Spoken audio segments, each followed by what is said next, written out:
Baik, sebelum kita masuk pada poin inti dari Daulah Bani Umayyah, Bapak akan jelaskan sejarah singkatnya, baik itu pendirinya dan di mana letak kekhilafan Bani Umayyah ini.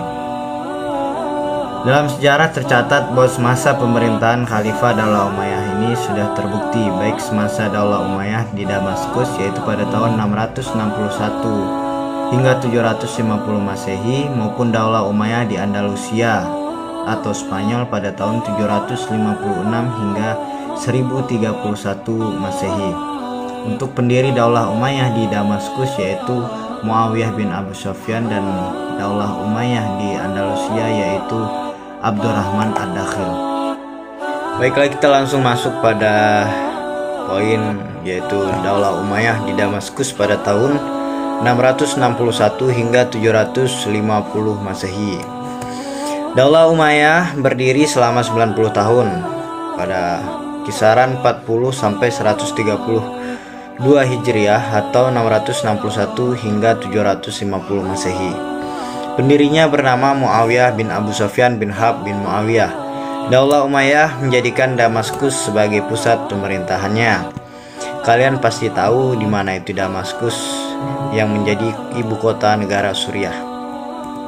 Sebagai pendiri Daulah Umayyah, Muawiyah bin Abu Sufyan sekaligus menjadi khalifah pertama. Adapun secara lengkap para khalifah Bani Umayyah sebagai berikut. Pada saat Daulah Umayyah diperintah oleh Al-Walid bin Abdul Malik, keadaan negara sangat tentram, makmur, dan tertib. Umat Islam merasa nyaman dan hidup bahagia.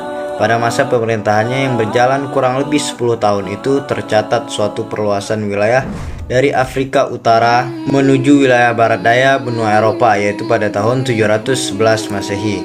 Setelah Aljazair dan Maroko dapat ditundukkan, Tariq bin Ziyad memimpin pasukan Maghrib dengan benua Eropa dan mendarat di suatu tempat yang sekarang dikenal dengan nama Gibraltar atau Jabal Tariq. Tentara Spanyol dapat dikalahkan. Dengan demikian, Spanyol menjadi daerah perluasan selanjutnya. Ibu kota Spanyol, Cordoba, dapat dikuasai dengan cepat. Menyusul setelah itu kota-kota lain seperti Sevilla, Elvira, dan Toledo. Di zaman Khalifah Umar bin Abdul Aziz, perluasan wilayah dilakukan Prancis melalui pegunungan Pirenia. Misi ini dipimpin oleh Abdurrahman bin Abdullah Al-Ghafiqi. Dengan keberhasilan perluasan wilayah ke beberapa daerah, baik di timur maupun barat. Wilayah kekuasaan Islam masa Bani Umayyah ini betul-betul sangat luas. Daerah-daerah itu meliputi Spanyol, Afrika Utara, Syria, Palestina, Jazirah Arab, Irak, sebagian Asia Kecil, Persia, Afghanistan, daerah yang sekarang disebut Pakistan, Turkmenistan, Uzbekistan, dan Kirgistan di Asia Tengah.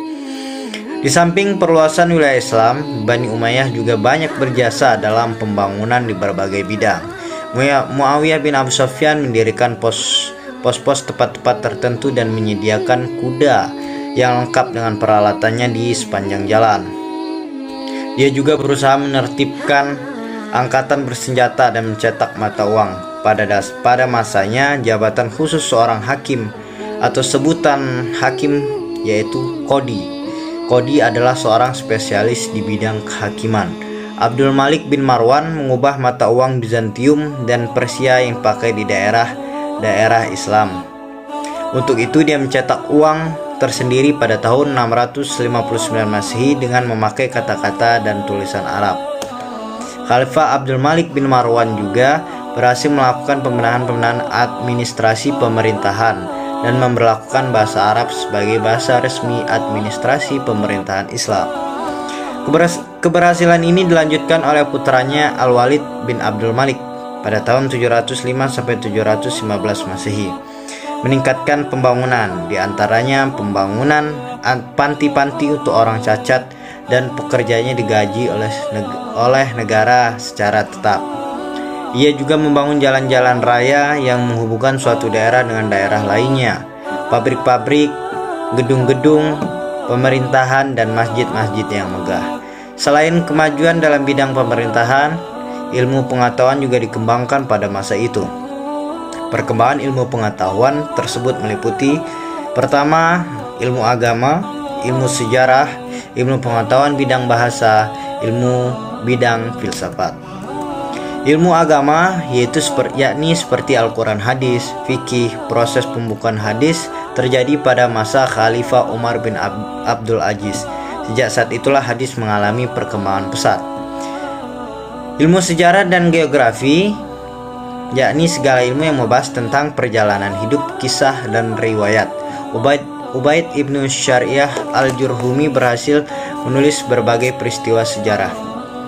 Ilmu pengetahuan bidang bahasa yakni segala ilmu yang mempelajari bahasa, nahwu, saraf, dan lain-lain. Selanjutnya yaitu bidang ilmu filsafat, yakni segala ilmu yang pada umumnya berasal dari bahasa asing, seperti ilmu mantik, kimia, astronomi, ilmu hitung, dan ilmu yang berhubungan dengannya, serta ilmu kedokteran. Baiklah, selanjutnya yaitu Daulah Umayyah di Andalusia pada tahun 756 hingga 1031 Masehi.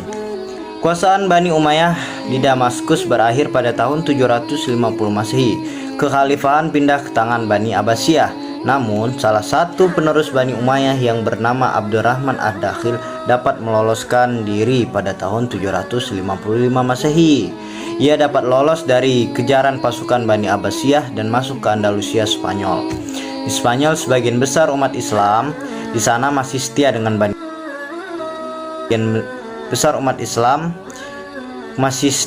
Bani Umayyah, kemudian mendirikan pemerintahan sendiri dan masih mengangkat dirinya sebagai amir atau pemimpin dengan pusat kekuasaan di Cordoba. Adapun amir-amir Bani Umayyah yang memerintah di Andalusia, Spanyol ialah pada masa pemerintahan Daulah Umayyah di Andalusia, Spanyol, Cordoba menjadi pusat berkembangnya ilmu pengetahuan. Pusatnya perkembangan ilmu pengetahuan terjadi pada masa pemerintahan Amir yang ke-8, yakni Abdurrahman an-Nasir, dan Amir yang ke-9, yakni Hakim al-Muntasir. Kemajuan ilmu pengetahuan dan kebudayaan di kota Cordoba ditandai dengan adanya Universitas Cordoba. Universitas ini memiliki perpustakaan dengan koleksi buku mencapai 400.000 judul. Pada masa kejayaannya, Cordoba memiliki 491 masjid dan 900 pemandian umum. Karena air di kota ini tidak layak minum, pemerintah memiliki inisiatif untuk membangun instalasi air minum dari pegunungan sepanjang 80 km. Tumbuh kembangnya ilmu pengetahuan di Cordoba membuat berbagai inisiatif dan inovasi dalam rangka membuat kehidupan lebih sejahtera dan nyaman. Didirikannya masjid-masjid yang megah dan indah menunjukkan bahwa pada saat itu kesadaran untuk meningkatkan ketakwaan dan keimanan juga sangat tinggi. Ini poin yang pertama dari Daulah Umayyah pada masa dinasti di Andalusia, yakni perkembangan ilmu pengetahuannya. Pada masa pemerintahan Bani Umayyah, ilmu pengetahuan mengalami kemajuan yang sangat berarti. Adapun perkembangan ilmu pengetahuan pada saat itu dapat dikelompokkan sebagai berikut. Yang pertama yaitu adanya ilmu kimia. Di antara ahli kimia ketika itu adalah Abu Al-Qasim Abbas Ibnu Farnas yang mengembangkan ilmu kimia murni dan kimia terapan. Ilmu kimia murni maupun kimia terapan adalah dasar bagi ilmu farmasi yang erat kaitannya dengan ilmu kedokteran. Yang kedua yaitu kedokteran. Di antara ahli kedokteran ketika itu adalah Abu Al-Qasim Al-Zahrawi. Ia dikenal sebagai ahli bedah, perintis ilmu penyakit telinga, dan pelopor ilmu penyakit kulit. Di dunia barat dikenal dengan Abul Chasis. Dan selanjutnya yang C yaitu sejarah.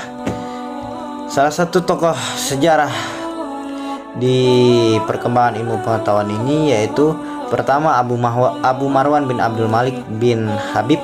Salah satu bukunya berjudul Al-Tarikh. Ia wafat pada tahun 852 Masehi. Yang kedua yaitu Abu Bakar Muhammad bin Umar, dikenal dengan Ibnu Qutiyah. Karya bukunya yaitu berjudul Tarikh Iftitah al-Andalus. Yang ketiga yaitu Hayyan bin Khalaf bin Hayyan. Karyanya yaitu Al-Muktabis fi Tarikh Rija al-Andalus dan Al-Matim. Yang keempat yaitu bahasa dan sastra. Di antara tokoh terkenal di bidang sastra ini adalah yang pertama yaitu Ali Al-Kali, karyanya Al-Amali dan Al-Nawadir, wafat pada tahun 696 Masehi. Yang kedua yaitu Abu Bakar Muhammad Ibnu Umar. Di samping terkenal sebagai ahli sejarah, ia adalah seorang ahli bahasa Arab, nahwu, penyair, dan sastrawan. Ia menulis buku dengan judul Al-Af'al dan Fa'alta wa Af'alat. Ia meninggal pada tahun 977 Masehi. Yang ketiga yaitu tokoh dari bahasa dan sastra ini yaitu Abu Amr Ahmad bin Muhammad bin Abdul Rabih. Karya prosa diberi nama Al-Aqd Al-Farid. Ia wafat pada tahun 940 Masehi. Yang keempat yaitu Abu Amir Abdullah Ibnu Suhaid, lahir di Cordova pada tahun 382 Hijriah atau 922 Masehi dan wafat pada tahun 1035 Masehi. Karyanya dalam bentuk prosa adalah Risa Al-Awabi wa Al-Zawabik, Kasf Al-Dak wa Atar Al-Syak, dan Hanud Atar. B yang selanjutnya yaitu tadi pertumbuhan ilmu pengetahuannya, sekarang pertumbuhan kebudayaan di Andalusia, Spanyol. Selain ilmu pengetahuan, pada masa Bani Umayyah juga berhasil mengembangkan bidang lainnya, yakni yang pertama yaitu kembangan di bidang arsitektur ini terlihat dari bangunan artistik serta masjid-masjid yang memenuhi kota. Kota lama pun dibangun menjadi kota modern. Mereka memadukan gaya Persia dengan nuansa Islam yang kental di setiap sudut bangunannya. Pada masa Walid dibangun juga sebuah masjid agung yang terkenal dengan sebutan Masjid Damaskus yang diarsiteki oleh Abu Ubaidah bin Jarrah, serta dibangun sebuah kota baru yaitu kota Kairawan oleh Uqbah bin Nafi. Yang kedua yaitu organisasi militernya. Pada masa pemerintahan Bani Umayyah ini militer dikelompokkan menjadi 3 angkatan, yaitu Angkatan Darat Al-Jun, Angkatan Laut Al-Abahiriyah, dan Angkatan Kepolisian. Yang C yaitu dalam segi perdagangan. Setelah Bani Umayyah berhasil menaklukkan berbagai wilayah, jalur perdagangan menjadi semakin lancar. Ibu kota Basrah di Teluk Persi pun menjadi pelabuhan dagang yang ramai dan makmur. Begitu pula kota Aden. Yang terakhir yaitu kerajinan. Ketika Khalifah Abdul Malik menjabat, mulailah dirintis pembuatan tiras semacam bordiran, yakni cap resmi yang dicetak pada masa khalifah dan para pembesar pemerintahan. Demikianlah penjelasan dari sejarah sejarah pertumbuhan ilmu pengetahuan pada masa Daulah Bani Umayyah. Sekiranya jika ada yang ingin ditanyakan, ada hal-hal yang ingin tanyakan, silahkan tulis di kolom komentar. Terima kasih. Saya akhiri. Assalamualaikum warahmatullahi wabarakatuh.